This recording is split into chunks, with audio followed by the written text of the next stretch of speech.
Diseases of the body can spread through a population and reach epidemic proportions, but so too can diseases of the mind. And of these epidemics of the latter variety, the mass psychosis is the most dangerous. During a mass psychosis, madness becomes the norm in a society, and delusionary beliefs spread like a contagion.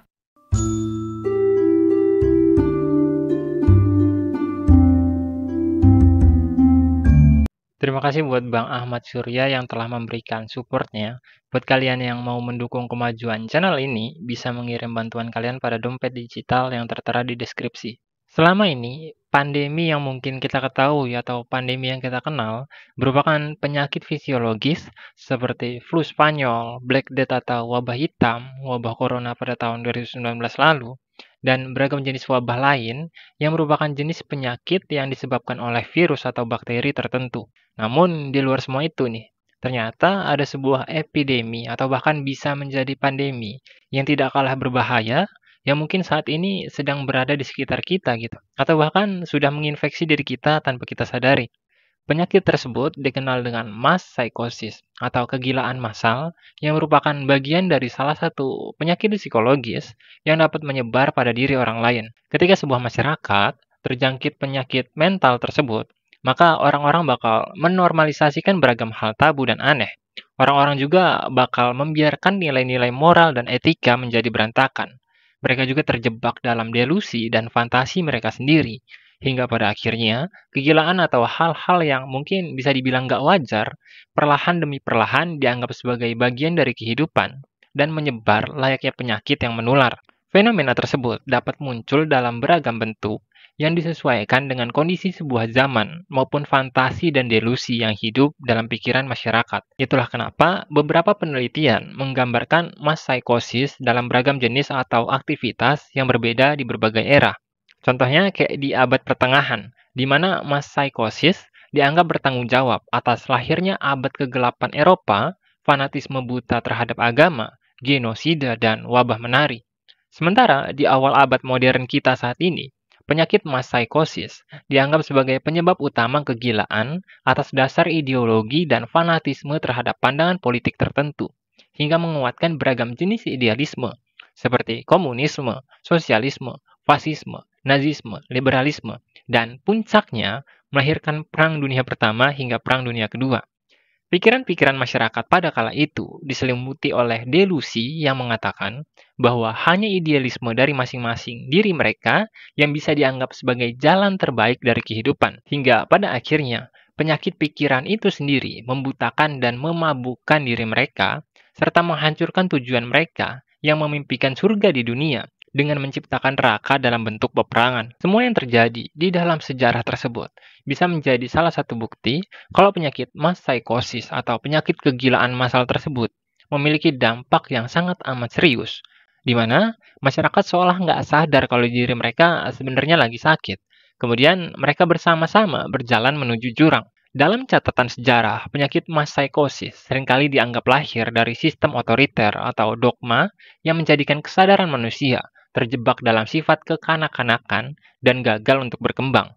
Namun, faktanya, penyebab utama dari penyakit kegilaan massal tersebut jauh lebih kompleks daripada itu. Keinginan manusia untuk bebas dan kebutuhan akan sebuah makna hidup di dalam diri masing-masing manusia menjadi dasar utama dari terbentuknya penyakit tersebut, di mana seseorang berusaha mencari peran dan fungsinya di dalam kehidupan sosial untuk mendapatkan sebuah nilai yang dapat menggambarkan identitasnya. Namun, seringkali pencarian terhadap nilai tersebut gagal untuk dibarengi dengan kemampuan intelektual yang cukup, serta kemampuan bernalar dengan baik, hingga pada akhirnya, manusia kerap kali melekatkan nilainya pada otoritas yang dianggap lebih kuat, atau nilai yang dianggap lebih besar dibanding dirinya sendiri, dengan harapan kalau nilai yang besar tersebut dapat menggambarkan identitasnya sekaligus mengangkat derajatnya sebagai manusia. Contoh gampangnya, ada seseorang bernama Johnny, katakanlah kayak gitu. Dan seperti manusia lain pada umumnya, Johnny dituntut untuk membuktikan keberadaan dirinya, baik dengan mengejar kekayaan, jabatan, dan popularitas. Namun, Johnny yang gagal untuk mendapatkan semua itu, masih ingin dipandang atau masih ingin menjadi manusia yang bernilai. Dari kebingungan tersebut, Kemudian Johnny berusaha melekatkan identitas yang dimilikinya pada beragam jenis fenomena yang dirinya temui dalam kehidupan nyata, di mana delusi di dalam dirinya mengatakan jika dirinya menyukai atau mengikuti hal-hal tertentu, maka dirinya akan menjadi manusia yang bernilai dan memiliki identitas yang cukup baik. Hingga pada akhirnya, lahirlah apa yang kita kenal dengan fanatisme dalam diri Johnny. Entah itu pada band-band tertentu kayak K-pop, atau suka dengan sepak bola, atau suka dengan Jepangan kayak Wibu, dan masih banyak lagi nilai yang bagi diri Johnny diklaim sebagai sebuah nilai yang dapat memberikan makna hidup atau dapat memberikan identitas dalam dirinya. Ketakutan dalam diri manusialah yang menjadi pemicu lahirnya delusi pada diri seseorang, yang menyebabkan orang tersebut beranggapan kalau dirinya harus ngelakuin sebuah tindakan tertentu supaya dirinya bisa jalanin hidup tanpa kecemasan. Dan ketakutan yang dimaksud di sini bisa dalam bentuk beragam hal. Entah itu takut akan kehidupan yang tidak bermakna, takut akan kematian, takut terhadap penilaian masyarakat pada diri kita, dan lain-lain. Misalnya nih, seseorang takut kehilangan harga diri atau nggak dihormati dengan kondisi ekonomi yang dimilikinya.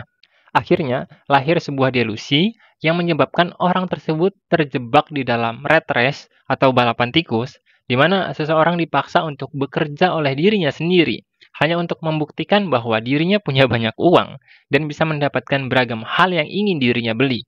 Dari situ nanti, orang itu bakal ngerasa kalau dirinya punya jawaban atas ketakutan yang ia miliki dan punya kehormatan yang dapat dibanggakan di hadapan orang lain. Padahal, ya belum tentu gitu.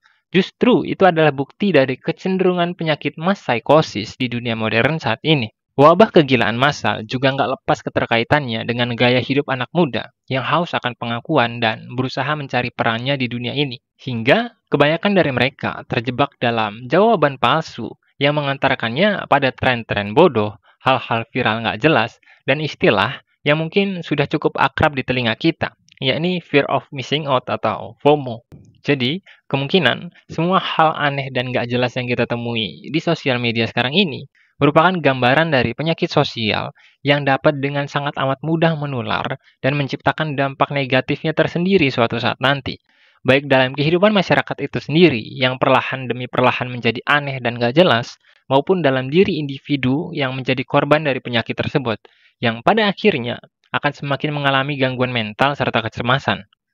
Tapi, kayak yang udah kita bahas di awal tadi ya, mereka yang sedang berada dalam penyakit mass psikosis tersebut, nggak akan sadar kalau diri mereka sedang terinfeksi delusi yang menyesatkan. Karena bagi mereka, yang mereka lakukan adalah yang terbaik untuk diri mereka sendiri. Hingga pada akhirnya, ya malapetaka itu datang. Jadi, gimana caranya supaya kita bisa terhindar dari penyakit kegilaan massal tersebut? Gimana caranya supaya kita punya kontrol atas kehidupan yang kita punya? Dan nggak terjebak pada jawaban-jawaban instan dari kenyataan yang penuh dengan kepalsuan? Well, jawabannya dengan mempertanyakan kenyataan dan kehidupan kita itu sendiri. Ketika kita menyadari bahwa kehidupan yang kita miliki bisa berada dalam jalan yang salah, maka kita akan mulai mencari kemungkinan demi kemungkinan dari jalan yang benar, dan berusaha mengoreksi beragam jenis jalan lain yang ditawarkan oleh kehidupan. Kemudian, bagaimana cara kita membedakan mana jalan yang salah dan mana jalan yang benar? Well, jalan yang benar lebih sering berkaitan dengan sebuah nilai yang punya kekuatan atau kualitas cukup kuat, yang dapat menjadikan kita sebagai manusia lebih berguna, yang dapat memberi dampak positif pada orang-orang, bahkan ketika diri kita udah nggak ada di dunia ini suatu saat nanti. Sementara, jalan yang salah cenderung berorientasi pada kesenangan instan dan personal, yang dapat sangat amat mudah terlupakan. Jadi, sekarang, jalan hidup seperti apa yang ingin kalian pilih? Sekian gue Saltas yang Ning, sampai jumpa.